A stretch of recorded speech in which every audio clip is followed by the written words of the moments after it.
서신 발 앞에 무릎 꿇고 경배하리. 큰 권능과 영광이 가득한 내 아버지 계신 이곳, 오 하나님, 그 빛난 얼굴 배우며 두 손 들고 나가리. 찬송과 존귀와 영광과 능력을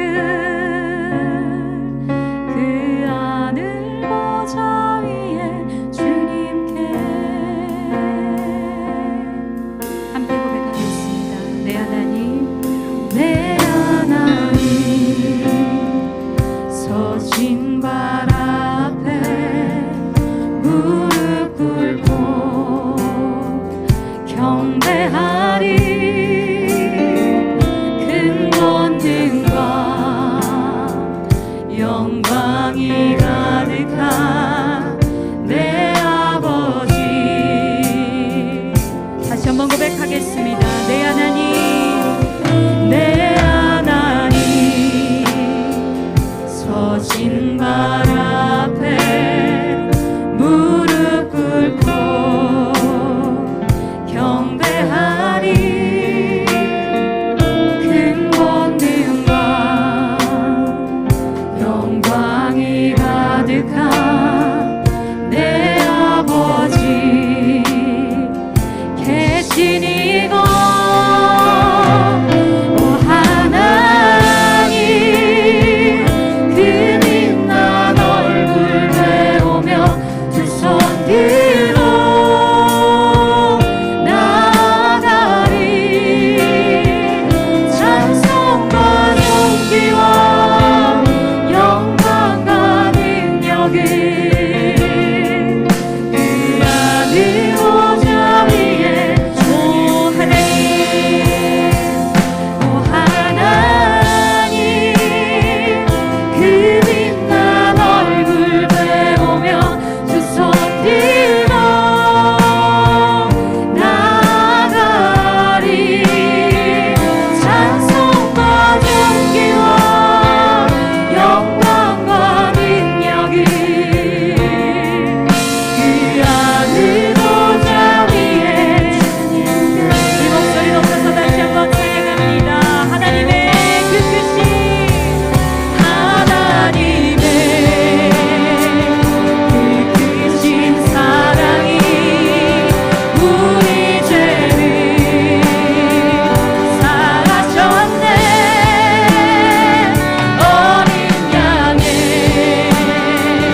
보혈에 우리가 이 시간 박대히 주님 앞에 나갑니다. 나가리. 오 하나님, 오 하나님, 그 빛난 얼굴 배우며 두 손 들고 나가리. 찬송과 존귀와 영광과 능력을 그 하늘 보좌 위에. 이 시간 주님 안에 드리기 원합니다. 오 하나님, 그 빛난 얼굴 배우며 두 손 들고 주님 앞에 찬송과 존귀와 영광과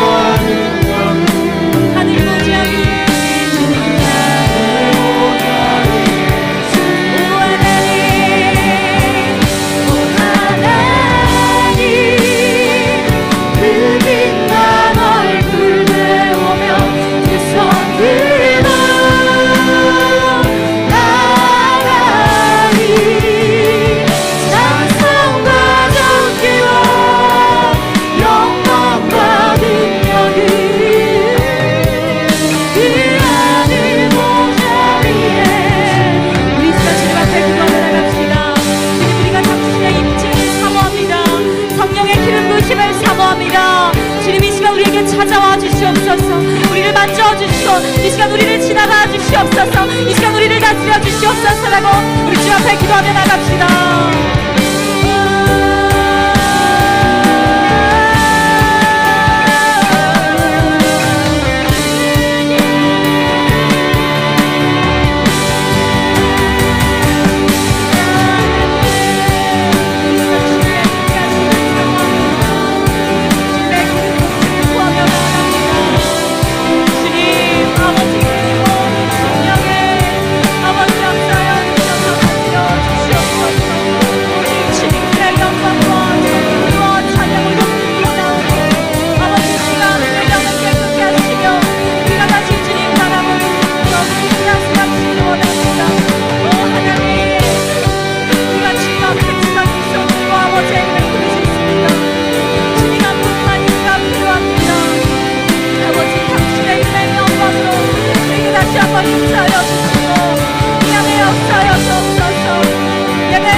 찬송과 존귀와 영광과 능력을 그 아들 보좌 위에 주님께 찬송받으시기에 합당하신 주님, 이 시간 우리가 주님의 이름을 찬양합니다. 주님의 긍휼과 자비하심 의지하여 주님 앞에 나아가오니 영광의 빛으로 우리 안에 임재하여 주시옵소서. 우리의 찬양 중에 주의 보좌가 임하여서 어둠이 물러가며 우리 안에 묶인 것들이 다시 풀어지고 예배의 감격이 회복될 수 있는 귀한 은혜의 자리가 될 수 있도록 성령 하나님 이 시간을 다스려 주시옵소서. 우리 안에 영광 받으실 주님을 찬양하며 예수 그리스도의 이름으로 기도드립니다. 아멘. 우리 안에 임재하신 또 우리를 붙드신 주님을 찬양합니다. 아멘. 우리 다 함께 자리에서 일어나셔서 이 시간 놀랍도록 우리 안에 신실하게 역사하시는 주님을 찬양하며 나가겠습니다.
능력 되신 분 그의 지혜는 무궁하도다.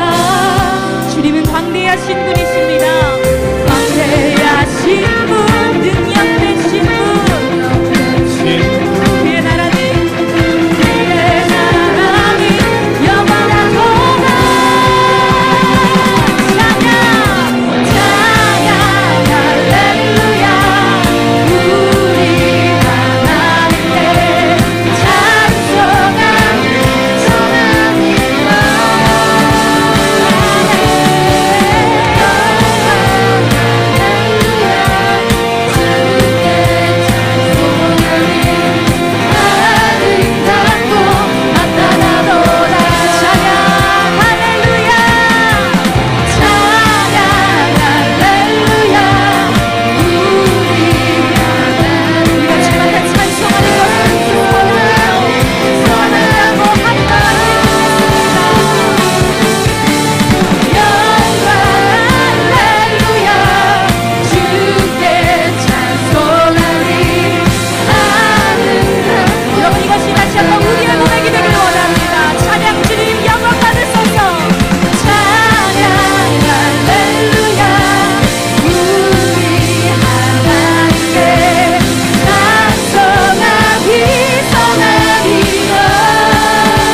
주님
주로 인하여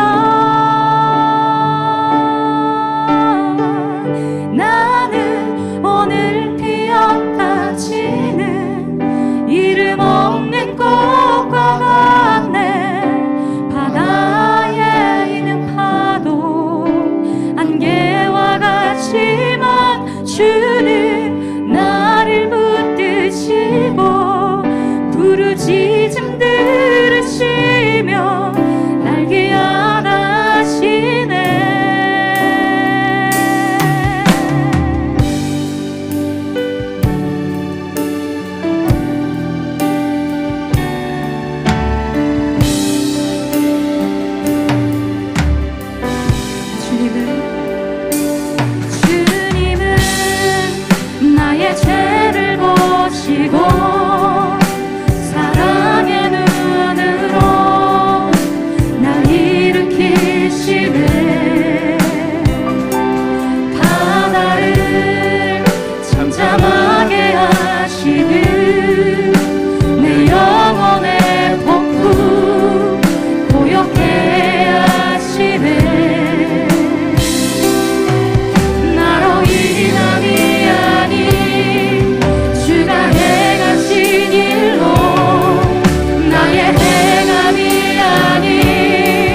기도합시다. 하나님, 내가 주님께서 말씀하시는 그 말씀을 기다리며 오늘 이 시간 이 자리에서 주님께서 나에게 하실 말씀을 사모하며 이 자리 가운데 있사오니 아버지 하나님의 말씀을 나에게 오늘 허락해 주옵소서. 하나님, 나에게 말씀하시면 내가 그 말씀을 듣고 이 세상 가운데 주님의 말씀을 선포하며 그 말씀으로 살아가며 예수 그리스도의 모습을 나타내며 살아가게 하여 주시옵소서. 내가 오직 주님의 은혜를 구하며 오직 주님 앞에 나아가며 간절한 마음으로 나아가오니 성령 하나님, 오늘 이 시간 이 자리 가운데 역사하여 주시옵소서. 이러한 기도 제목을 가지고 주님의 이름 한번 부르시면서 간절한 마음으로 기도하며 주님 앞에 나아갑니다. 주여, 이루신 아버지 하나님, 나에게 하신 아버지 하나님의 말씀을 기대하고 소망하며 아버지 하나님 앞에 나아가오니 성령 하나님, 이 시간 주님의 말씀을 잡고 드리는 모든 신령 신령마다 주님 찾아가셔서 아버지 하나님의 말씀으로 사랑해 주시옵소서. 이 신령 가운데 찾아옵니다. 사랑하는 나라니까 너를 기다려두라 말씀하시고 그리고 우리에게 말씀하신 아버지 하나님의 그 역사를 아버지 우리의 심령 가운데 들리게 하옵소서. 살아서 역사하신 아버지의 말씀이 우리의 심령 곳을 찔러지게 하시고 그 말씀을 통하여 우리 세상 가운데 살아갈 때 아버지 하나님을 의지하며 주님의 나라를 살아가는 우리가 될 수 있도록 성령 하나님 인도하여 주시옵소서. 주님 성령 하나님, 우리 가운데 찾아오사 아버지 말씀으로 우리 가운데 모든 영혼들을 밝히 비추게 하여 주옵시고 내가 오직 주님과 살아가는 것을 알 수 있는 귀한 은혜의 시간 될 수 있도록 성령 하나님 인도하여 주옵소서. 우리를 지으시고 오늘까지 인도하신 주님의 이름을 찬양하며 주님 앞에 나아갑니다. 예배 예수의 역사하신 주님의 이름을 찬양하며 주님 앞에 나아가오니 주님 역사하여 주시옵소서. 주님의 이름을 나아갑니다. 역사하시는 주님의 이름을 찬양하며 주님 앞에 나아갑니다. 사막 가운데 길을 만드시며 사막 가운데 생수를 주시는 아버지 하나님의 은혜가 아버지 오늘 시간 이 자리 가운데 있게 하여 주옵소서. 우리 심령 가운데 있게 하여 주시옵소서. 구하며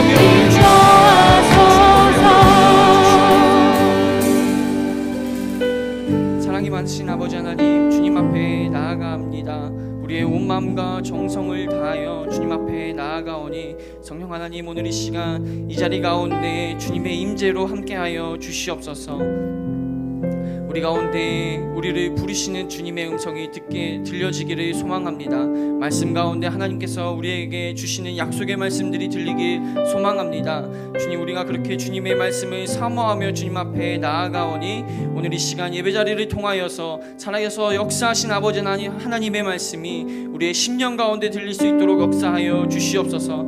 그 말씀 붙잡고 우리가 세상 가운데 주님을 나타내며 살아가기를 원합니다. 주님, 그렇게 우리 가운데 말씀으로 우리를 인도하여 주옵시고 그 말씀 붙들며 살아갈 수 있는 귀한 예배 시간 될 수 있도록 성령 하나님 인도하여 주시옵소서. 감사를 드리며 사랑이 많으신 우리 구주 예수 그리스도의 이름으로 기도드립니다. 아멘. 오늘도 그렇게 역사하신 주님께 감사와 영광의 박수 올려드립니다. 네, 자리에 앉으신 후에 좌우에 계신 지체들에게 이렇게 인사하도록 하겠습니다.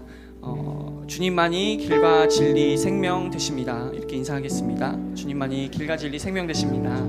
주님만이 길과 진리 생명 되십니다. 아멘. 참으로 정말 주님께서 우리의 길과 진리 생명 되심을 우리가 예배자리 가운데 나오면 나올수록 더욱더 깊이 깨달아지는 은혜가 있기를 소망합니다. 이 시간 그러한 마음을 담아서 좌우에 계시는 지체들을 축복하는 마음으로 손을 뻗어서 함께 찬양하도록 하겠습니다.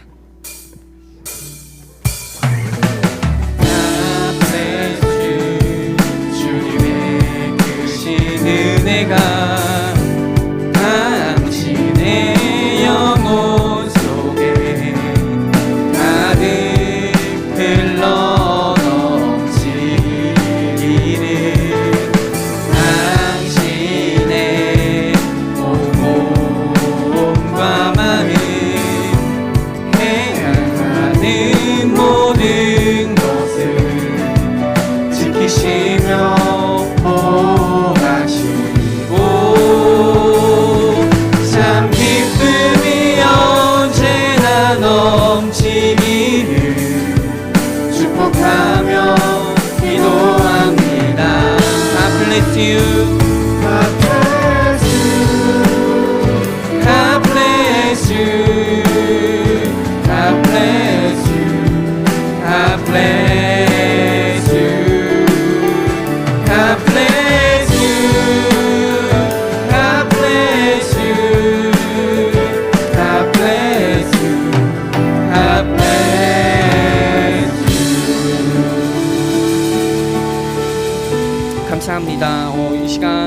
김태우 목사님 나오셔서 주님보다 앞서지 맙시다라는 제목으로 말씀 전해주시도록 하겠습니다.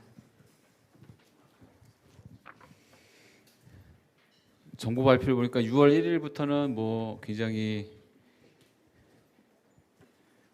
팬데믹이 아니라 엔데믹으로 가는 추세가 돼갖고 우리도 더 이렇게 자율적으로 운영되지 않을까 싶은데, 그래도 코로나가 지나니 감기가 유행이고 또 그렇다고 하니까 다들 건강 유의하시는 시간들 되시길 바라고, 또 아직까지 혹시 아울리시에 대해서 고민이 갖고 계신 분들은 결심 빨리 하시고요. 기도는 여러분들이 할 시간이 별로 없을 것 같아서 제가 많이 하고, 결정을 제가 빨리 이제 결정해서 선택하시면 될 것 같습니다. 그래서 아울리시 2군데 하고 국내 지역 1군데를 더 지금 이렇게 찾아보고 있는데, 어떤 곳이건 간에 이렇게 부르심 따라서 이렇게 순종하는 연습들 가지시면 좋을 것 같습니다. 네, 저 모니터 조금만 줄여서요. 하울링이 돌고 있어서. 네, 말씀 같이 보도록 하죠. 마태복음. 오늘 교사데이여서 지금 현재 차세대 선생님으로 섬기고 계신 우리 지체들이 있으면 잠깐 손을 들어서, 손을 번쩍 드세요. 이렇게 대충 들지 마시고, 부끄러운 일 아니니까. 예, 우리 이 지체들에게 감사하다고, 이렇게 선생님으로 섬겨 주셔서 감사하다고.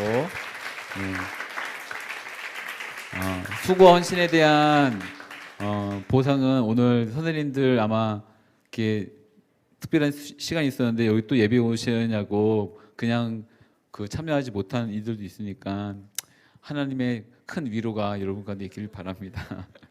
말씀 같이 보죠. 마태복음 16장 21절에서 23절까지 말씀. 마태복음 16장 21절에서 23절까지 말씀 같이 한 목소리로 읽겠습니다. 시작. 그때부터 예수께서는 자신이 마땅히 예루살렘에 올라가서 장로들과 대제사장들과 율법학자들의 손에 많은 고난을 당해야 할 것과 죽임을 당했다가 3일 만에 다시 살아나야 할 것을 제자들에게 드러내기 시작했습니다. 그러자 베드로는 예수를 붙들고 거칠게 소리 높였습니다. 주여, 절대로 안 됩니다. 그런 일이 주께 일어나서는 절대로 안 됩니다. 예수께서는 베드로를 돌아다보며 말씀하셨습니다.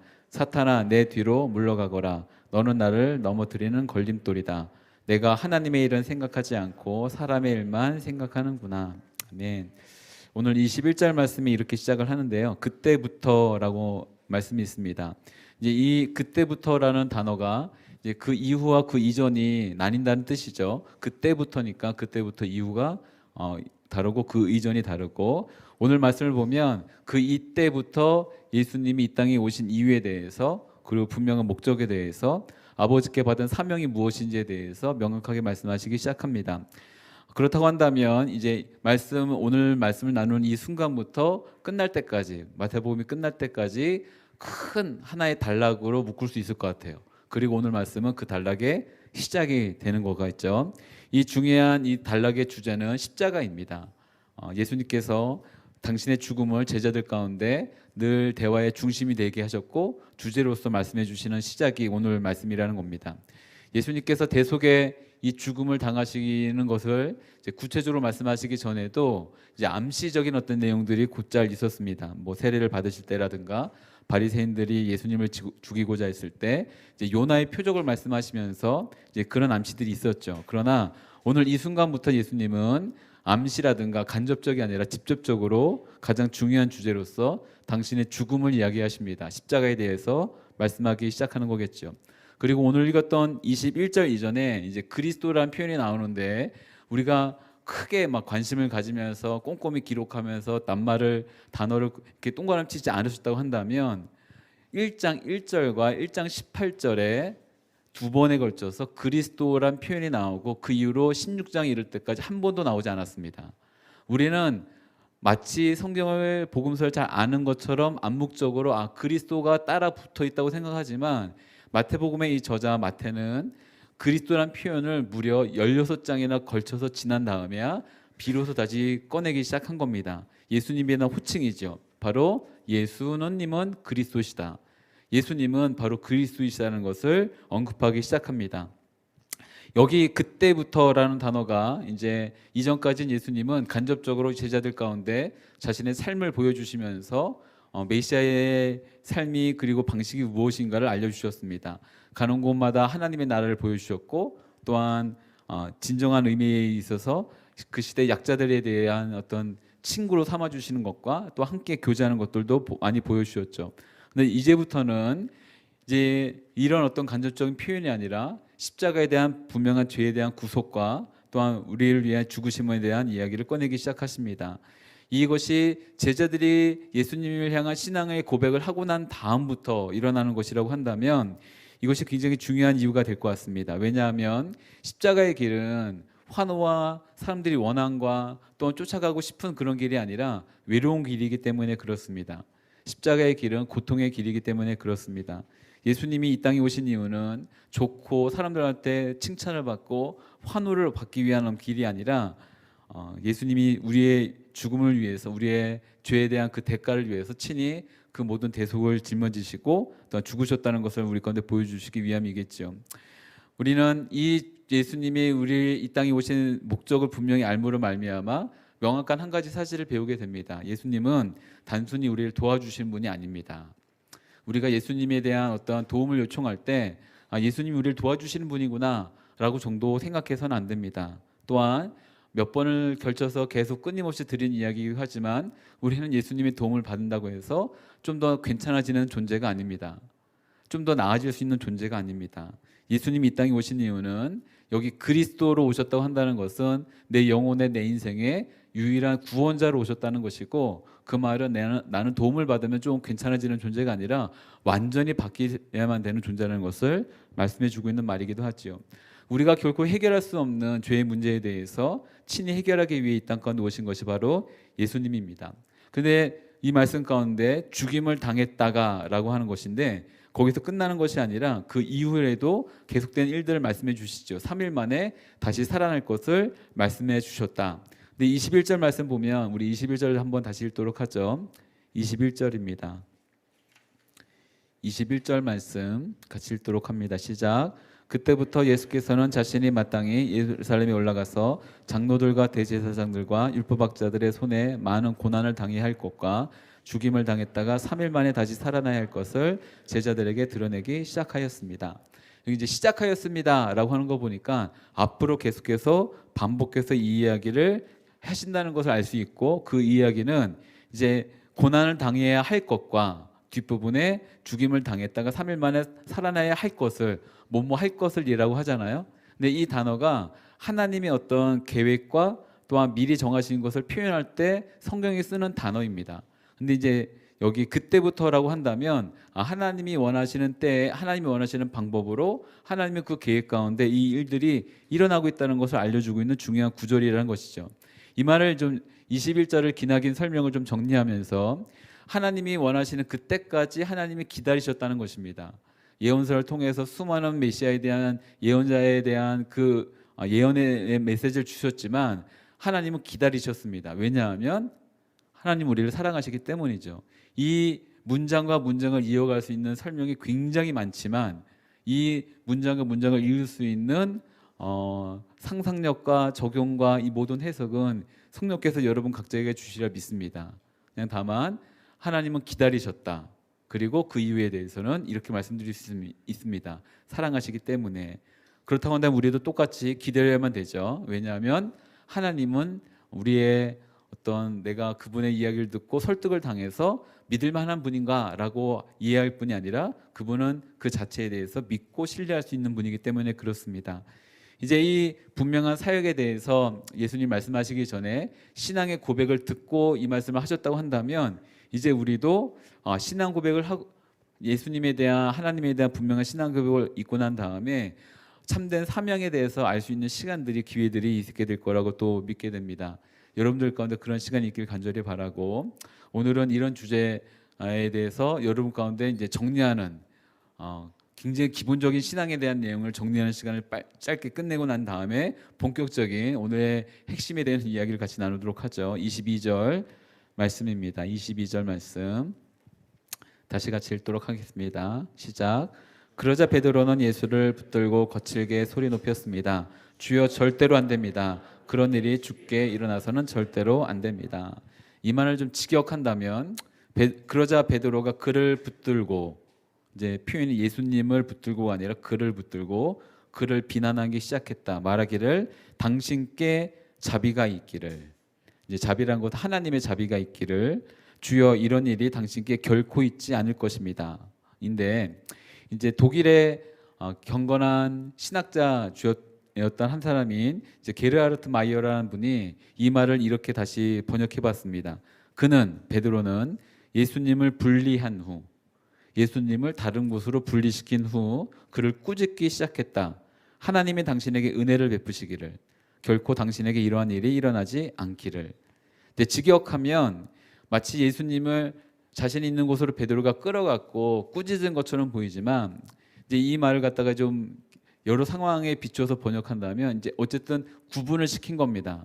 지금 제자들과 있는 무리에서 예수님을 조금 구분시킨 다음에 이제 잡아 끈 거일 수도 있고 또 다른 장소로 데려가는 것일 수도 있고, 그리고는 꾸짖기 시작한 거겠지요. 그러면서 시작했던 말이 무엇이냐면 하나님이 당신에게 은혜를 베푸시기를. 이제 이 말에 대한 의미는 좀 이따 설명을 드리고요. 그리고 나서 결코 당신에게 이러한 일이 일어나지 않을 것입니다 라고 확언을 합니다. 결코 당신에게 이런 일이 일어나지 않을 것입니다. 이 놀라운 사실은 예수님이 사역을 시작하기 바로 전에 40일 광야에서 금식을 하시고 난 다음에 사단으로부터 시험을 받았던 내용과 지금 베드로가 하는 말이 별반 다르지 않다는 것입니다. 이 말은 지금 베드로가 예수님께 했던 말은 사단이 했던 말과 똑같은 방법에 예수님을 유혹하는 말이라는 겁니다. 베드로가 누구인가? 바로 앞에 마태복음 16장 18절 19절에 예수님이 그리스도이십니다, 살아계신 하나님의 아들이십니다 라고 말했던 사람 아닙니까? 그리고 하나님의 약속을 받았고 언약을 받았고 예수님에 대해서 정말 가장 가까운 마음으로 다가갈 수 있었던 사람입니다. 그런데 예수님에게 가장 가까운 사람이 시험의 통로가 돼버린 거예요. 유혹자가 돼버린 거겠죠. 시험을 당할 때 가장 어려운 순간, 아마도 가장 가까운 사람에게서 시험을 받을 때가 가장 어려운 것 같습니다. 이제 베드로가 예수님을 꾸짖기 위해서 환경을 바꾼 겁니다. 어쨌든 이제 환경을 좀 바꾼 거예요. 이 상태 이대로 가다가는 안 되겠다 싶어갖고 환경을 바꾸고 난 다음에 이제 단둘이 말하는 것이 효과적으로 생각해서 예수님을 꾸짖기 시작합니다. 어쩌면 친구를 생각하는 마음일 수도 있고, 그리고 자신이 생각하기에 자신이 예수님이 신학적으로 말도 안 되는 이야기를 하고 있다고 생각한 것 같기도 하고, 내가 생각하는 메시아로서 마땅히 걸어가야 될 길과 다르기 때문에 예수님이 그렇게 말한 것 같기도 합니다. 어쨌든 충격과 두려움이 합쳐져서 지금 이런 행동을 보인 거겠죠. 왜 이토록 베드로가 예수님을 반대했을까요? 왜 이토록 예수님에 대해서 이런 표현을 했을까요? 아까 지금 설명을 드린다고 했던 하나님이 당신에게 은혜를 베푸시기를 이라는 단어를 보니까 지금 이 방법, 예수님이 말씀하신 말과 그 방법과 방식은 하나님의 은혜를 받지 못하는 방식으로 생각한 거예요. 하나님의 뜻이 아니라고 생각한 겁니다. 하나님의 방법도 아니고 하나님의 뜻도 아니고 하나님의 계획도 아니고, 오히려 예수님 당신은 지금 그 말을 함으로 말미암아 하나님의 뜻에 반대되는 행동을 하려고 하는 것입니다 라고 말하며 확신에 차서 말하는 것이죠. 그러니 결코 이런 일들이 당신에게는 일어나지 않을 것입니다 라고 하는 겁니다. 물론 베드로가 아무런 근거 없이 이렇게 말하지 않았겠죠. 이제 신학자들이 찾아본 결과 이런 베드로가 나중에, 저희가 이 표현을 굳이 장황하게 설명할 필요가 없어갖고 베드로는 결코 무식하지 않았습니다. 네, 나는 공부도 많이 했고 철저하게 성경도 많이 봤던 것 같습니다. 그래서 베드로가 시편 2편 8절 9절에 따르면 메시아는 땅을 소유해야 하고 만방을 다스리고 적을 분쇄해야 한다라는 내용이 있습니다. 또한 다니엘 7장 13절 이하를 보면 그분의 다스림은 영원토록 지속하고 모든 권세 위에 계신다라는 말인 거예요. 이 말이 무슨 말이냐면 그는 죽지 않는다. 메시아는, 그리스도는 절대 죽지 않고 그의 권위는 떨어지지 아니하며 결코 그는 망하지 않을 것이다라는 거예요. 뭐 여기 말고도 수많은 군데 곳곳에 이런 말씀이 있습니다. 그렇기 때문에 베드로는 자신이 보았던 메시아에 대한 그 확신에 찬 구절들을 붙잡고 당연히 메시아라면 이렇게 될 것인데 당신이 말하는 것은 성경적이지 않습니다, 하나님의 뜻도 아닙니다 라고 반대하는 것을 말했던 거겠죠. 물론 이 내용에 대한 결론을 말한다면 성경 안에서도 메시아가 그런 영광을 받기 이전에 죄에 대해서 씻겨져야 한다는 것과 메시아가 이것을 위해 자기 생명을 속죄 제물로 바쳐야 되는 내용도 있습니다. 왜 제가 이것을 설명했냐면 사람이 참 신기하게 자기가 원하는 성경 구절만 봅니다. 그렇기 때문에 어떻게 된 거지? 하는 거예요. 제가 우리 공동체에서는 가나 예배 드릴 때는 가나 이제 말씀 뽑기를 안 하려고 하고 이제 반대를 하는 입장이 있는데 몇 번을 설명드렸었는데 혹시 기억하시나요? 많은 제가 이제 예전에 말씀 뽑기 갖고 말씀 뽑아 갖고 왔는데 이제 이런 구절이 온 거예요. 이사야 41장 10절에 보면 여러분들이 좋아하는 모든 교인들이 다 좋아해요. 두려워하지 말라, 놀라지 말라, 내가 너의 하나님이 될 것이라, 이런 말씀이거든요. 너무너무 좋아요. 그렇죠? 이 말씀 받았을 때 다 좋지 않아요? 두려워하지 말라, 놀라지 말라, 내가 너의 하나님이 될 것이다. 너무 좋죠? 근데 제 아내가 이 말씀에 굉장히 놀라운 것을 알았던 것 같아요. 그래서 저는 맨날 이렇게 그 사람에 대해서 이 말씀 해석해 주는데 어느 날 저희가 애들이 하다가 아내가 이제 교회에서 예배를 드리고 말씀을 뽑았는데 그때 아마 둘째 말씀 뽑기로 그 말씀을 뽑았는데 이 말씀이 뽑힌 거예요. 딱 보자마자 내가 이렇게 좀 해석을 해주려다가 그냥 말았어요. 아내랑 그런 얘기하면 안 되거든요. 예, 아내랑 그런 얘기하면 안 좋아요. 그런 거 하지 마세요. 또 그랬어요. 그랬더니 아내가 갑자기 그때 둘째가 돌이 좀 지났던가 그랬던 거거든요. 근데 아내가 한숨을 푹 쉬면서 얘가 무슨 두려워할 일이 생긴다고. 얘가 무슨 두려워할 일이 생긴다고 이런 말씀이 주어졌지? 제가 지금 굳이 이것을 다시 풀어서 설명을 드려야 되겠죠. 두려워하지 말라, 놀라지 말라라는 말씀이 오늘 여러분에게 주어졌다면 두려워할 상황이 생기고 놀랄 일이 생긴 겁니다. 혹 생기거나.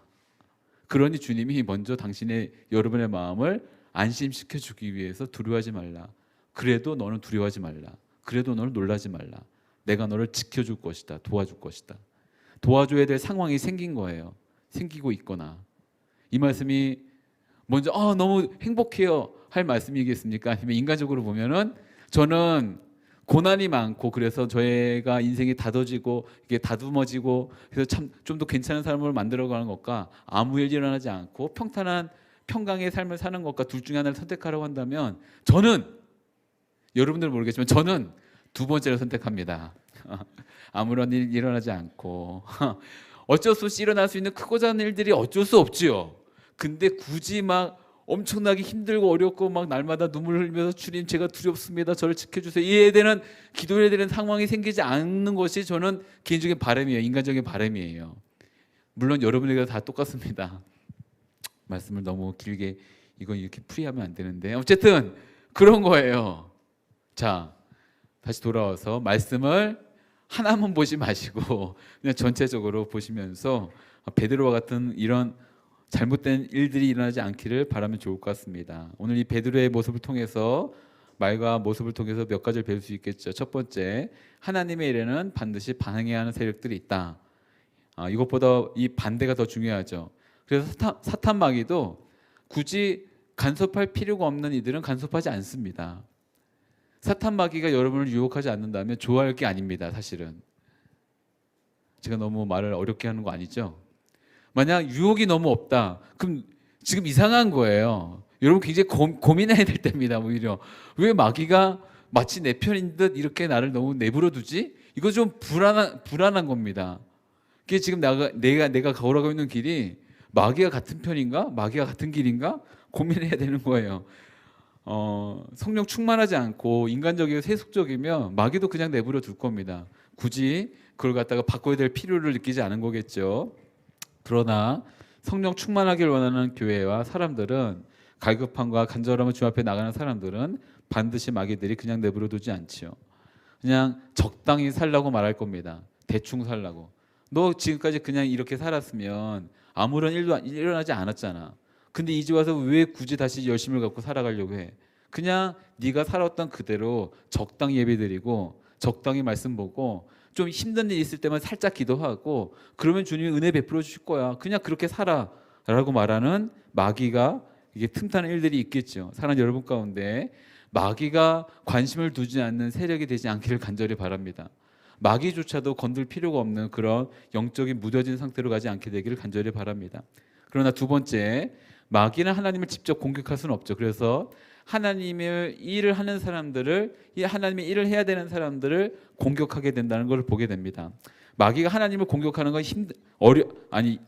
가능하지 않은 일인 거예요. 그래서 하나님의 이 일을 하고자 하는 사람들을 공격합니다. 오래전에 이제 온누리교회 예배 세미나를 인도하러 하기 위해서 오셨던 목사님이 계시는데, 외국의 강사 목사님이신데, 그분의 교회에서 있었던 일들을 설명하시더라고요. 그분이 참 하나님께 예배를 드리려고 할 때 언제나 마귀가 역사하는 것을 경험했다라고 하면서 본인이 섬기는 교회에서 있었던 이야기를 하셨습니다. 교회 이제 찬양팀과 예배 가운데 독특한 하나님의 만지심이 있어서 더 하나님을 갈급히 구하자, 그리고 찬양팀, 이 예배팀이 더 하나님을 귀하게 섬기자라고 했는데, 바로 그때 찬양팀 안에서 스캔들이 난 거예요. 안 좋은 스캔들이겠죠. 그래서 교회가 뒤죽박죽이 되고 깨지고 난리가 나서 교회가 파탄이 된 겁니다. 하나님께 더 열심히 가고자 했는데 그때 마귀가 역사한 겁니다. 보니까 하나님이 특별히 예배하는 사람들을 공격합니다. 하나님을 진정으로 예배하고 섬기고자 하는 이들 가운데 공격하죠. 사랑하는 여러분 가운데 이런 마귀의 역사가 틈탄다는 것을 기억하고, 이 마귀의 경험이 너무나도 많았던 베드로가 이렇게 권면합니다. 베드로 전서 5장 8절 말씀인데요. 베드로 전서 5장 8절에 있는 말씀입니다. 8절 말씀 같이 읽도록 하죠. 찾았죠? 네, 찾았으면 같이 읽죠. 시작. 정신을 차리고 깨어 있으십시오. 여러분의 원수 마귀는 우는 사라처럼 두루다니며 삼킬 사람을 찾습니다. 이 말이 누구에게 한 말일까요? 베드로 자신에게 했던 말인 거예요. 본인이 경험했던 일들인 것입니다. 마귀가 조롱하고 파괴하고 죽이려고 했던 수많은 유혹을 베드로는 평생 동안 경험했던 것입니다. 그러다 보니 베드로가 이렇게 말한 것이죠. 그래서 연이어서 9절에, 베드로전서 5장 9절에 또 이렇게 말합니다. 같이 읽도록 하죠. 시작. 믿음 안에 굳게 서서 마귀를 대적하십시오. 여러분이 알다시피 여러분의 형제들도 세상에서 같은 고난을 겪고 있습니다. 아멘. 베드로가 바로 직전에 예수님께 칭찬을 받고 또한 예수님으로 말씀으로 말미암아 인정받았다고 생각하는 바로 그 순간 교만함이 그를 가득 채웠던 것 같습니다. 사실 칭찬받고 인정받을 때 우쭐대지 않을 사람이 누가 있겠습니까? 다 모든 사람이 다 똑같은 마음입니다. 아마도 베드로뿐만 아니라 다른 제자를 할지라도 그런 어떤 마음들이 있었을 거예요. 내가 다른 사람들과 분명히 구분되어졌고 내가 좀 더 다른 차원에 있을 거라고 생각할 것입니다. 베드로뿐만 아니라 아마 이 자리에 있는 모든 이들, 저 포함해서 다 똑같을 거예요. 저만 하더라도 누군가 뭐 어떤 예배에서 정말 너무 큰 은혜를 받았어요, 목사님 정말 감사해요, 이 말 들으면 아닙니다, 주님께서 하신 일입니다. 겉으로는 이렇게 말하지만 속으로 어떻게 하겠어요? 진짜 내가 막 이런 거겠죠. 사랑하는 여러분 가운데 모든 사람이 다 똑같습니다. 별 수 없이 마귀의 유혹에 걸려 넘어지게 되겠죠. 이 말은 베드로를 보면 누구나 위기의 순간 고난과 이것이 아니라 유혹과 위기가 찾아온다는 것을 배우게 되고, 이럴 때 보통은 자신의 생각이 하나님의 뜻이라고 철석같이 믿는다는 게 또 참 안타까운 사실이죠. 그러다 보면 오늘 설교 주제처럼 남들보다가 아니라 하나님보다, 주님보다 한 발 앞서게 되고, 결국에 베드로가 예수님을 꾸짖었던 것처럼 우리도 꾸짖게 된다는 것입니다. 하임조 목사님께서 이런 예를 드시더라고요. 너무 열심을 내다가 예수님을 야단치는 사람이 있다고. 이런 사람이 누구일까? 예를 들어보겠습니다. 방언 한 번 하면 난리 나는 사람, 환상으로 예수님 한 번 봐도 자신의 영감이 최고라고 주장하는 사람, 교회에 오래 다녔기 때문에 자랑하는 사람, 이런 사람들 안에 영적 교만함이 도사리고 있다는 것입니다. 내가 하나님 가장 잘 믿는 사람인 양, 자신의 생각과 판단이 가장 하나님 뜻인 것인 양, 그리고 내가 하나님보다 예수님보다 높아져서 이럴 때는 그렇게 하시면 안 되죠 라고 말하며 예수님을 충고하고 꾸짖는 일들이 일어나게 된다는 것입니다. 그러니 예수님의 말씀하신 그 일을 맡겠다고 나서는 베드로처럼 우리도 얼마든지 일어날 수 있는 일들이라는 거겠죠. 그러고 보니 가장 큰 문제는 베드로가 생각했던 자신의 방법이 하나님의 뜻을 막는다는 것입니다. 사랑하는 여러분 가운데 이런 일들이 일어나지 않게 되기를 간절히 바랍니다. 특별히 예수님이 이 다음에 하시는 말씀을 보면 그런 일들이 우리 가운데 있지 않기를 바라고, 로마서 8장 27절 말씀을 보면 우리가 어떻게 기도해야 될지, 어떻게 주님 앞에 나가야 될지 알려주십니다. 로마서 8장 27절 말씀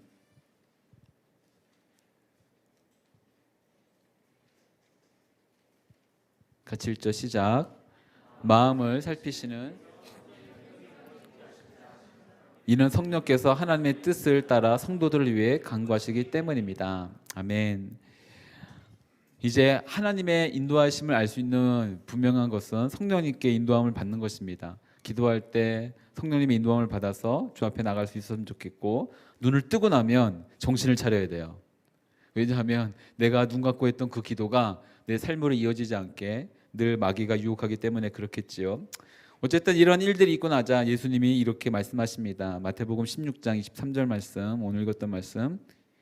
16장 23절 말씀 같이 읽도록 하죠. 시작. 예수께서 베드로를 돌아다보며 말씀하셨습니다. 사탄아, 내 뒤로 물러가거라. 너는 나를 넘어뜨리는 걸림돌이다. 내가 하나님의 일은 생각하지 않고 사람의 일만 생각하는구나. 예수님이 베드로의 태도에 단호하게 말씀하십니다. 사탄아, 내 뒤로 물러가거라.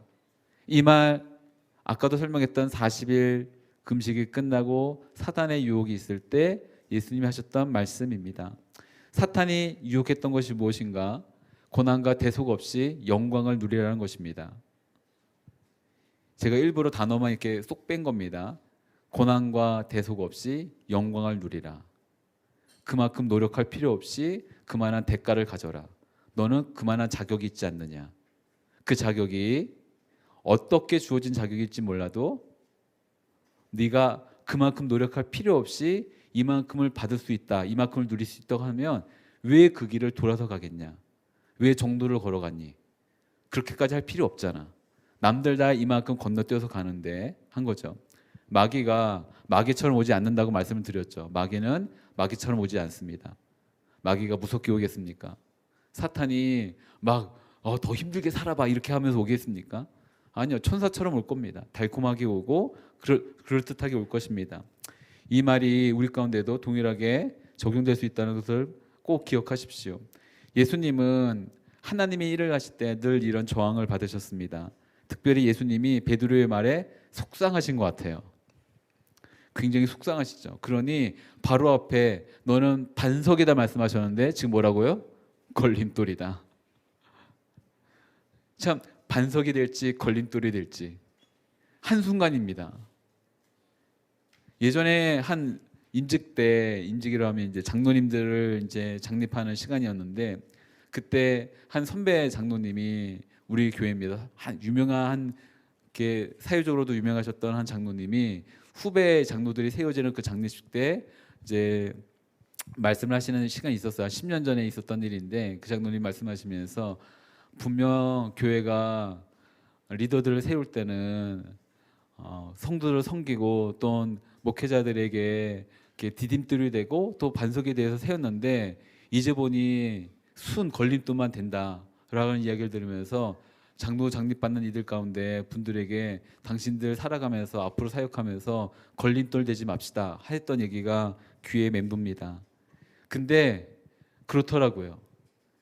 희한하게도 우리의 삶에 주님께 내 삶이 반석처럼 들려지면 참 좋겠는데 어떻게 하다 보니 아니라 정신 차리지 않고 그냥 사단의 유혹 가운데 끌려가다 보니 반석이 아니라 걸림돌이 되어버려서 주님을 넘어뜨리게 하려고 하는 그런 잘못된 일들이 일어난다는 것이겠지요. 이 예수님의 이야기 가운데 예수님은요 시험을 받지 않으시는 분 아니십니다. 시험을 받지 못하시는 분이 아니고 시험을 똑같이 우리와 같이 받으시는 분이시죠. 히브리서 4장 15절에 이런 말씀이 있습니다. 히브리서 4장 15절에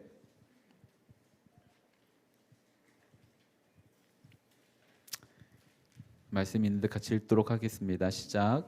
이는 우리에게 계신 대제사장은 우리의 연약함을 동정하지 못하신 분이 아니며 또한 모든 면에서 우리가 동일하게 시험을 당하셨으나 죄가 없으신 분이기 때문입니다.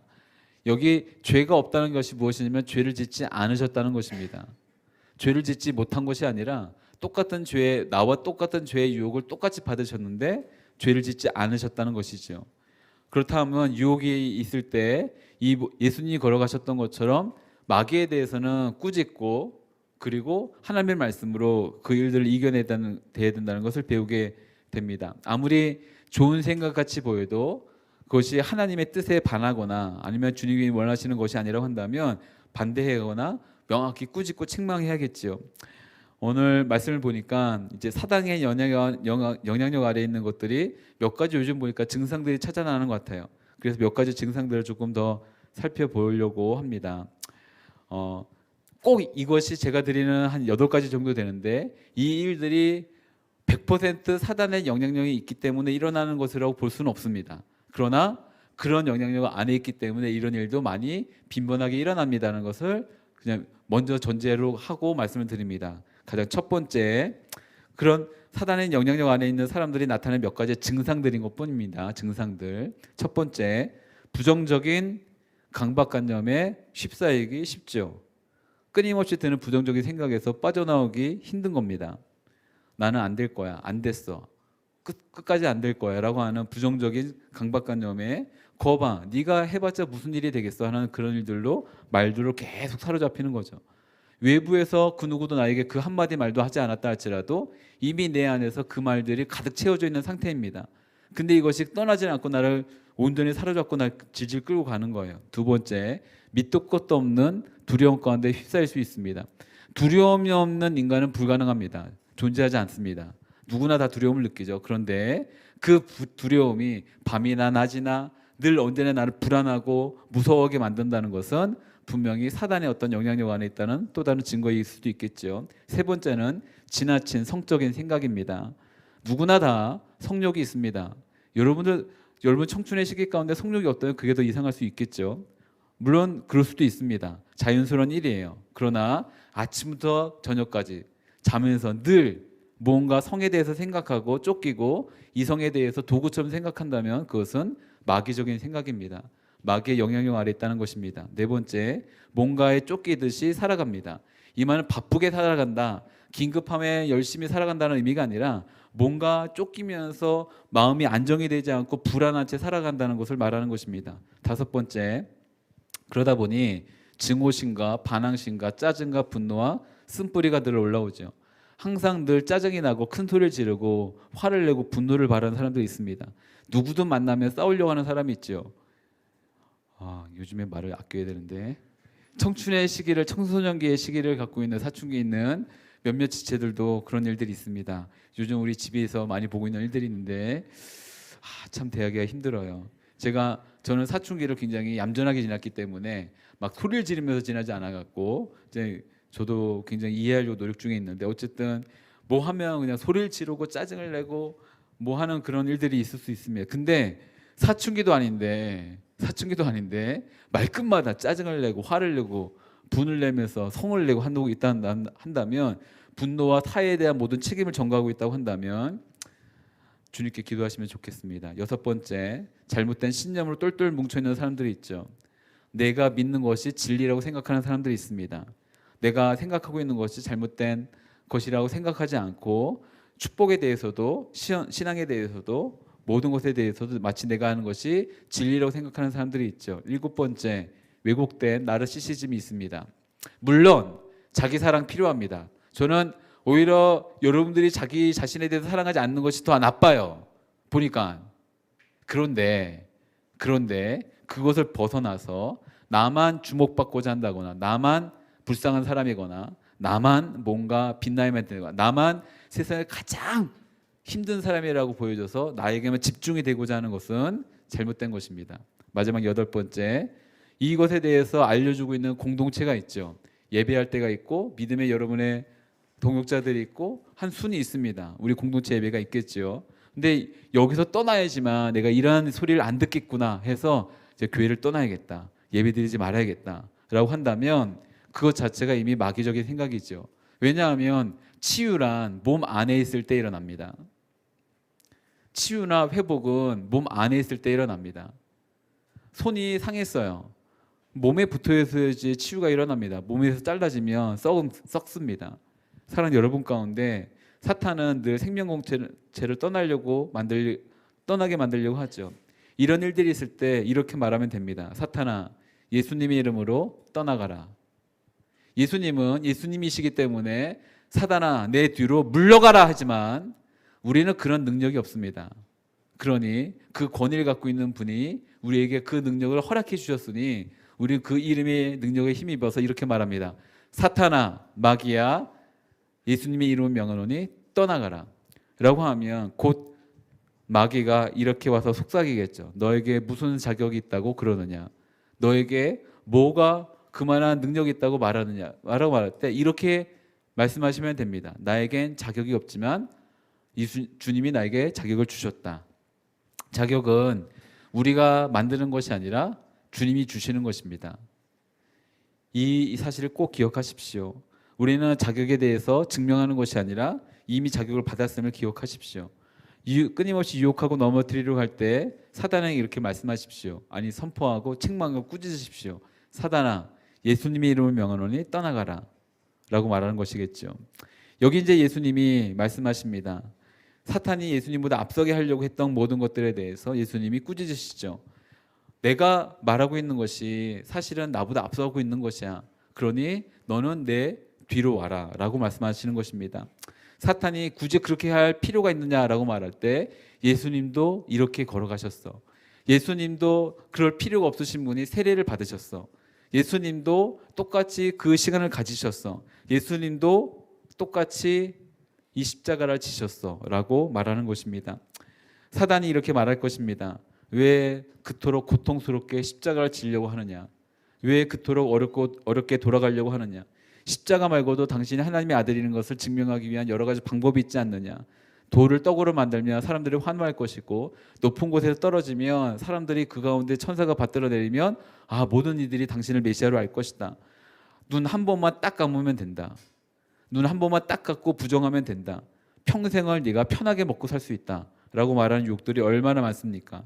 사랑 여러분 가운데 남들보다 더 손해보지 말고 적당하게 고생하면서 적당히 예수님 믿고 좋을 대로 살아라 라고 말하는 사단의 유혹 가운데 걸려 넘어지지 않는 여러분들에게 간절히 바랍니다. 무엇보다 하나님을 기쁘시게 하는 것보다 너 자신이 좋아야지 하나님도 기쁠 거 아니냐 라고 말하는 사단의 유혹 가운데 넘어지지 않게 되기를 바랍니다. 여러분을 채우려고 하는 그 어떤 것들이 할지라도 여러분을 채우려고 할 때 아무것도 채워지지 않는 것을 경험할 것입니다. 혹시 여러분이 돈을 많이 벌어서 돈으로 여러분을 채울 수 있다고 생각하면 열심히 돈 벌어보십시오. 비꼬는 거 아닙니다. 열심히 돈을 버십시오. 그런데 어느 한순간 알 겁니다. 정말 이것으로 내가 채워지지 않는구나. 그것이 돈이든 권력이건 이성이건 그 어떤 것이건 간에 아무리 해도 채우려고 할수록 전도서를 썼던 솔로몬과 같이 이렇게 고백하게 될 것입니다. 진짜 허무하구나. 정말 공허하구나. 왜 이렇게 많이 했는데도 아무런 것도 나에게 만족을 주지 못하지? 그리고 교회는 그런 것들로 여러분을 채울 수 있다고 말하는 그 집단도 아닙니다. 사교 집단이 아니라는 거겠죠. 그럼에도 불구하고 예수님이 이렇게 말씀해 주셨어요. 사탄아, 그 뒤에 내 뒤로 물러가거라. 요한복음 13장 1절 말씀인데요. 좀 보겠습니다. 요한복음 13장 1절 말씀입니다. 요한복음 13장 1절 말씀. 이 말씀은 좀 찾아서 같이 읽죠. 13장 1절. 요한복음 13장 1절. 시작. 유월절 전에 예수께서는 이 세상을 떠나 아버지께로 가실 때가 됐다는 것을 알고 계셨습니다. 예수께서는 세상에 있는 자기의 사람들을 사랑하실 때 끝까지 사랑하셨습니다. 아멘. 이제 예수님이 제자들을 또 당신의 사람들을 끝까지 사랑하셨다라는 것입니다. 끝까지 사랑하셨다. 그러니까 예수님이 이렇게 말씀하셔요. 내 뒤로 물러가거라. 그러니까 너는 뭐 꺼져라 라고 이제 말씀을 우리가 대충 보면 이렇게 이해하기 쉽거든요. 예수님이 베드로에게 이제 막 너 가! 이렇게 하신 것처럼 우리가 받았던 상처를 여기다 투사해 갖고 예수님도 결국에 베드로가 이렇게 말하니까 이렇게 하셨구나 라고 하는데 여기 이제 보면 내 예수님 뒤로 물러가거라 입니다. 뭐 몇 가지로 표현할 수 있겠지만 어쨌든 순서입니다. 네가 지금 나보다 앞서려고 하니까 너는 내 앞서지 말고 내 뒤로 가 있거라. 너는 내가 선생이고 너가 제자라는 것을 잊지 말아라. 네가 나에게 가르침을 줄 것이 아니라 내가 너에게 가르침을 줄 것이니 너는 내 뒤로 가라. 이것을 갖다가 조금 쉬운 말로 말하면 너가 있어야 될 그 자리로 돌아가라입니다. 내가 있어야 될 그 자리로 돌아가라. 왜 이 말씀이 위로가 되고 저에게 감동이 됐냐면 우리도 얼마나 많이 유혹도 받고 사탄의 통로되고 또 이렇게 사탄의 스피커가 돼갖고 막 할 말 못할 말 막 주저리 하는 경우가 얼마나 많습니까? 예수님에게 주님에게뿐만 아니라 믿음의 동역자들에게 또 가족들에게 얼마나 이런 말들을 많이 합니까? 그런데 그렇다고 해서 예수님이 제자의 길에서 쫓아내시지 않는다는 겁니다. 다만 이렇게 정신을 딱 깨트리게 하셔갖고 깨우치게 하셔갖고 베드로야 정신 차려. 내가 있어야 될 자리로 돌아가. 네가 있어야 될 자리는 내 앞이 아니라 내 뒤야. 그러니 너는 내가 너에게 말하는 것을 따르라 라는 것입니다. 다행인 것은 베드로가 성령님을 근심시킨 정도이지 성령님을 모독한 것이 아니기 때문에 이제 이 정도로 끝난 것 같아요. 베드로가 이런 모습을 보니까 우리도 얼마나 연약하고 이제 부족한 존재인지를 깨닫게 됩니다. 그럼에도 불구하고 예수님이 베드로를 사랑해 주셨던 것처럼 우리 또한 사랑해 주시고 이 복음서의 말씀을 기록하여서 우리 가운데 주심으로 말미암아 우리도 이런 유혹들이 있을 때 넘어지지 않으면 좋은데 유혹에 빠지지 않으면 좋은데 혹 빠지더라도 격려해 주시고 위로해 주시면서 정신 차려. 내 한 일에 대해서 나중에 가룟 유다 때 잠깐 또 한 번 언급하겠지만 스스로의 책임을 지겠다고 그런 행동을 하지 말고 너는 나에게로 돌아오면 돼. 넌 내 뒤로 오면 돼. 괜찮아. 라고 말씀하시는 것으로 저는 받아들였습니다. 그러니 사도 바울이 이렇게 말씀을 우리 가운데 전합니다. 고린도전서 10장 12절 말씀 마무리하면서 이 말씀 같이 읽고 같이 찬양하면서 나가겠습니다. 고린도전서 10장 12절 말씀입니다. 같이 읽도록 하죠. 시작. 그러므로 선줄로 생각하는 사람은 넘어지지 않도록 조심하십시오. 아멘. 사랑하는 여러분 가운데 한순간이었습니다. 이 베드로가 한순간에 그냥 넘어가 버립니다. 그렇다고 한다면 우리도 한순간이겠죠. 아마 사단과 마귀가 어느 날 어떻게 우리를 넘어뜨릴지 모릅니다. 어쩔 때는 감정을 깨트릴 수도 있고 말 한마디로 우리의 마음이 무너뜨리게 할 수도 있고 벅찬 간격으로 이렇게 있다가도 갑자기 한순간 별거 아닌 누군가의 몸짓 하나에 손짓 하나에 그냥 마음이 와르르 무너져 갖고 가장 악마적인 생각이 들어올 수도 있죠.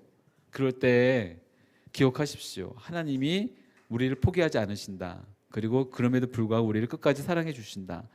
그러니 오늘 이 하게 될 찬양처럼 내가 주님 끝까지 가겠습니다. 주님 날마다 주님 따라서 가기를 원합니다. 라는 고백으로 이렇게 주님 앞에 나갈 수 있었으면 좋겠습니다. 같이 찬양하면서 오늘 이곳에 계신 성령님 우리에게 말씀하시고 우리를 가르치소서라고 찬양하면서 좋겠습니다.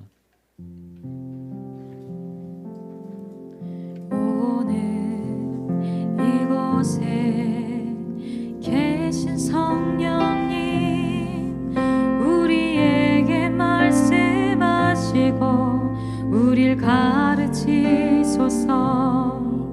같이 우리 맘 열어주시고 주의 빛으로 밝혀 우릴 인도하소서. 처음부터 다시 찬양합니다. 오늘 이곳에 계신 성령님 오늘 이곳에 계신 성령님 우리에게 말씀하시고 우릴 가르치소서.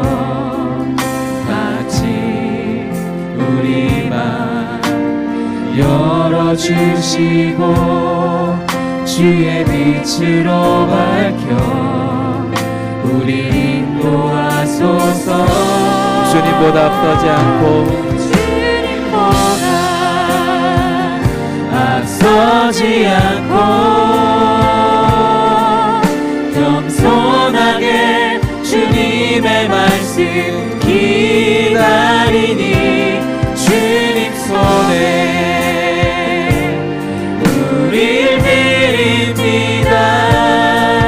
사랑으로 인도하소서. 함께 기도합니다. 같이 기도할 때 주님, 오늘 이곳 가운데 계신 성도님 우리에게 말씀하여 주옵소서. 우리를 가르쳐 주옵소서. 닫혀져 있는 우리 마음, 나의 생각으로만 가득 차 있는 나의 생각들, 주님 이 모든 것을 열어 주옵시고 주의 영광의 빛으로 우리를 밝혀 주시사 참된 진리의 길로 우리를 인도하여 주옵소서. 주님, 그래서 나의 뜻을 주님께 주장하는 것이 아니라 주의 말씀대로 순종하는 삶을 살 수 있도록 주님 함께 하여 주옵소서. 이렇게 기도하며 나가면 같이 기도하겠습니다. 오 사랑하는 주님, 주의 말씀 가운데 우리가 나가길 원합니다. 앞서지 않고 겸손하게 주님의 말씀 기다리니 주님 손에 우릴 드립니다. 사랑으로 인도하소서.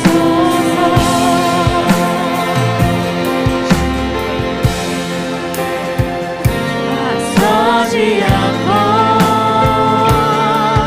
겸손하게 주님의 말씀 기다리니 주님 손에 우릴 드립니다. 사랑으로 인도하소서. 주님보다 앞서지 않고 겸손하게 주님의 말씀 기다리니 주님 손에 우릴 드립니다. 사랑으로 인도하소서. 창조하신 모습 떠난 우리를, 창조하신 모습 떠난 우리 예수님 함께 믿으소서. 창조하신 모습 떠난 우리를 창조하신 모습 떠난 우리 예수님답게 믿으소서. 예수님 함께 믿으소서. 사랑하는 여러분, 이 시간 이 가사 그대로 같이 기도하겠습니다. 사단은 끊임없이 와서 유혹합니다. 창조의 그 완전했던 그 모습에서 내가 더 완전해질 수 있다라고 착각하며 우리 가운데 살아가도록 만든 것입니다. 하나님을 떠나서도 너가 살 수 있다, 네 뜻이 맞는 것이다, 그 뜻을 하나님께 주장해봐라, 왜 안 되겠냐라고 속삭일 것입니다. 그러면 끊임없이 주님을 떠나 있기 때문에 불안해한다는 것을 깨닫지 못하게 하고 더 멀리 주님으로부터 떠나게 할 것입니다. 사랑하는 여러분, 우리가 불안하고 두려움에 빠질 수밖에 없는 것은 상황 자체가 그렇기 때문이 아니라 그 상황을 통제할 수 있는 주님이 우리와 함께 하시지 않기 때문인 것입니다. 우리가 주님에게서 너무 멀리 떨어져 있기 때문인 것입니다. 이 시간 함께 기도합니다. 주님, 창조의 모습이 우리 가운데 얼마나 완전했는지 깨닫게 할 수 있도록 성령 하나님 우리 가운데 깨달음을 허락하여 주옵시고, 사단의 유혹 가운데 권위 있는 권세 있는 예수님의 이름을 힘입어 우리가 선포하며 너 사단아 떠나갈지어다, 너 모든 마귀야 떠나가라, 유혹하고 무너뜨리는 마귀야 떠나가라 라고 선포하며 나갈 수 있는 믿음을 허락하여 주옵소서. 함께 기도하며 나가면 같이 기도하겠습니다. 오 사랑하는 주님, 우리 가운데 주신 놀라운 자격, 이미 허락해 주신 그 자격, 우리가 아무런 것도 증명하지 못했지만 이미 십자가의 보혈로 말미암아 우리 가운데 허락하신 놀라운 사랑으로 말미암아 하나 우리가 외칠 수 있는 이 놀라운 그 선포를 우리가 접해 기억하는 모든 가운데 선언하며 나갑니다. 오 사랑하는 주님, 우리가 시련과 유혹 가운데 걸려 넘어질 때가 많습니다. 주님 주시옵소서. 우리 가운데 하나님의 붙잡아 주시옵시고 축복하여 주시옵소서. 하나님 앞에 나아갑니다. 주님의 손 잡고 나아갑니다. 성령 하나님 함께 믿으소서.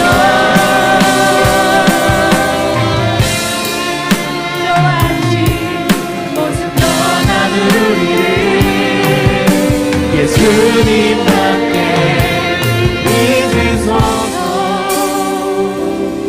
마지막 한 번 더 같이 기도할 때 그 자리에서 다 같이 일어나 같이 기도합니다. 우리가 시험에 걸려 넘어지지 않는 것이 중요한 것이 아니라 시험에 걸려 넘어졌다 하더라도 주님께로 돌아가는 것이 중요합니다. 주님께서 그런 우리 가운데 말씀하십니다. 내가 있어야 될 자리로 돌아가거라. 내가 있어야 될 그 자리로 돌아가거라. 내가 시험에 빠지지 않는 것보다 네가 있어야 될 자리로 돌아가는 것이 더 중요하다. 주님께서 이렇게 말씀해 주셨습니다. 우리의 가슴에 손을 얹고 같이 기도합니다. 주님, 내가 있어야 될 바로 그 자리로 돌아가는 인생 되게 하여 주옵소서. 하나님, 내 뜻대로 내 마음대로 하고자 하는 것이 아니라 주님께서 말씀하신 대로 주님의 때를 기다리며 순종하며 끝까지 나아가야 될 모든 과정들을 고난과 시련이 없는 것이 아닌 그 고난과 시련마저도 주님 손에 있을 때 온전히 나를 하나님의 사람에 합당하게 빚으시는 손길이라는 것을 분명히 알 수 있도록 주님 우리를 인도하여 주옵소서. 나의 걸어가는 모든 과정들을 당신의 섭리 가운데 하나님의 나라를 분명히 경험할 수 있는 시간들 될 수 있도록 역사하여 주옵소서. 그래서 모든 시간 가운데 하나님을 향한 믿음이 더욱더 커질 수 있도록 함께하여 주옵소서. 함께 기도하며 나갑니다. 같이 기도하겠습니다. 오 사랑하는 주님, 우리 거다 말씀하시는 주님의 음성을 듣고 나가길 원합니다. 하나님 하시는 주의 말씀 가운데 지금 이 순간 또한 그 말씀만 붙들고 나가겠다는 결단이 있길 원합니다. 하나님 말씀을 그 말씀으로 말미암아 하시는 사랑을 배우게 인생 될 수 있도록 주님이 하여 주시옵소서. 주님보다 앞서지 않게 하여 주옵소서. 주님보다 주님의 말씀 기다리니 주님 손에 우리 드립니다. 사랑으로 인도하소서. 주님 손에 앞서지 않고 겸손하게 주님의 말씀 기다리니 주님 손에 우리 드립니다. 사랑으로 우리 목소리 높이 찬양합니다. 주님보다 앞서지 않고 주님보다 앞서지 않고 겸손하게 주님의 말씀 기다리니 주님 손에 우리 드립니다. 사랑으로 인도하소서. 사랑하는 주님, 주님께 나의 삶을 온전히 드립니다. 사랑으로 인도하시는 주님의 그 자비로운 손길 가운데 나의 삶의 모든 순간들을 맡깁니다. 나의 생각으로 주님보다 앞서지 않게 해주시고 나의 판단으로 주님을 꾸짖지 않게 해주시고 나의 뜻으로 주님의 뜻을 바꾸려고 주장하지 않게 하여 주옵소서. 오히려 그것이 가장 마귀적인 것이라는 것을, 사탄적인 것을 오늘 말씀을 통해 들었습니다. 주의 말씀 가운데 그것이 어떤 말씀이건 간에 우리의 삶을 온전히 내어드리고 순종하며 오직 주님 뒤만 우리가 있어야 될 그 자리를 지키며 쫓아가는 주님의 자녀들 될 수 있도록 축복하여 주옵소서. 받은 은혜 감사하여 구별된 예물을 주 앞에 드리며 나갑니다. 주님 기뻐 받아 주옵시고 이것이 사용되어지는 모든 곳들마다 주님이 앞서시며 주님의 왕되심을 선포하며 주님의 나라만이 드러날 수 있는 은혜가 있게 하여 주옵소서. 이제는 우리 주 예수 그리스도의 은혜와 하나님 아버지의 측량할 수 없는 사랑하심과 성령님의 교통하심과 역사하심이 주님보다 앞서지 않기를 원하며 또한 주님의 뜻대로 순종하며 나가길 원하는 이 자리에 고개 숙인 모든 하나님의 사람들 머리 위에 동일한 믿음과 그 순종으로 주 앞에 나아가지만 미처 이 자리에 함께하지 못해 또한 그 자리에서 열심을 다해 주님을 예배하며 섬기고 있는 우리 드림머신 모든 지체들 머리 위에 선교사님과 그 가정과 모든 선교지 위에 지금부터 영까지 함께하시기를 간절히 축원하옵나이다. 아멘.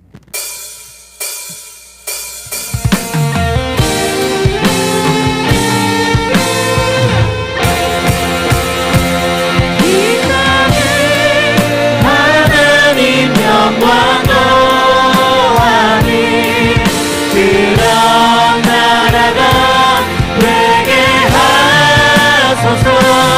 열방의 하나님 영광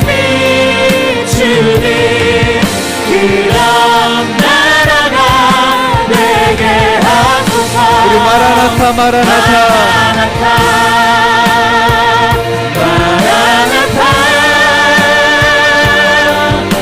아멘 주 예수여 오시옵소서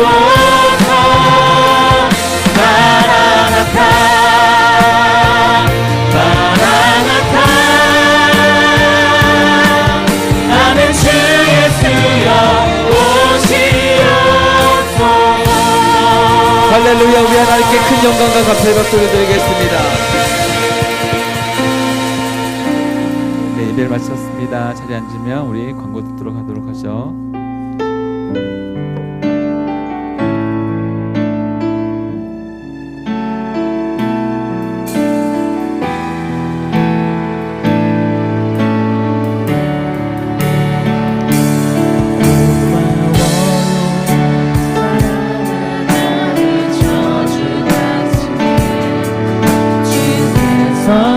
허락하신 당신께 그리스도의 사랑으로 더욱서 전도사님과 전도사님 두 분도 나와주세요. 이제 나도 세상에 전하리 당신은 사랑받기 위해 당신은 사랑받기 위해 그리고 그 사랑 전하기 위해 주께서 택하시고 이 땅에 심으셨네 또 하나의 우리 한 번 더 할까요? 당신은 사랑받기 위해 사랑받기 위해 그리고 그 사랑 전하기 위해 주께서 택하시고 이